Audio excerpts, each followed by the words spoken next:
नमस्कार. लोकसत्ता लाईव्ह चित्रपट समीक्षेमध्ये आपलं स्वागत. सिनेमाचं नाव जर चिटर असेल तर चित्रपटाची कथाकल्पना कशी असेल, त्याचा हिरो कसा असेल याची आपल्याला पूर्वकल्पना येते ना. त्यानुसारच हा चित्रपट घडतो. परंतु चित्रपट पाहताना आपण हसायचं की घाबरायचं, घाबरायचं की हसायचं, हा जो प्रश्न पडतो तो जर पडला नसता तर हा चित्रपट अधिक चांगलं रंजन करू शकला असता. पुण्यात राहणाऱ्या नायकाला मॉरिशसहून आलेली नायिका भेटते.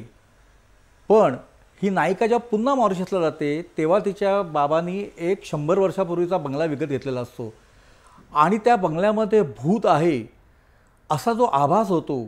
ते भूत काढण्यासाठी नायक अग्निहोत्रीचं रूप घेऊन मॉरिशसला जातो आणि 5 दिवसामध्ये त्या घरातलं ते भूत बाहेर काढण्याचा कसा प्रयत्न करतो याची कधी गमतीदार तर कधी हॉरर म्हणजे घाबरायला लावेल अशी कथा म्हणजे चीटर हा सिनेमा होय.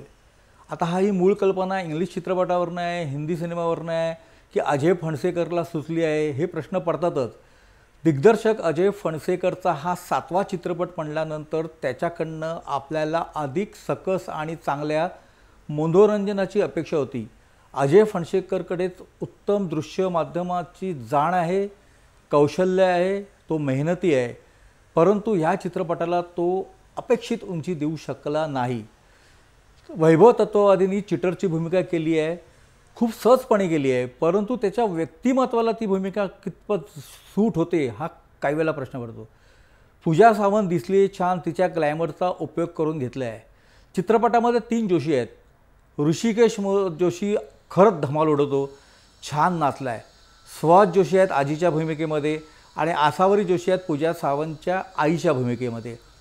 चित्रपट बराचसा मॉरिशसमध्ये घडतो, त्यामुळे मॉरिशसचं निसर्ग सौंदर्य आपल्याला पाहायला मिळतं. ते बऱ्यापैकी देखणं झालेलं आहे. चित्रपटाची निर्मिती मूल्य चांगली आहेत, तरी देखील चित्रपट थोडासा रेंगाळतो, कधी घाबरवतो, कधी हसवतो. या सगळ्यांची जी टोटल आहे ते म्हणजे चिटर. ह्या चित्रपटाला 2.5 स्टार.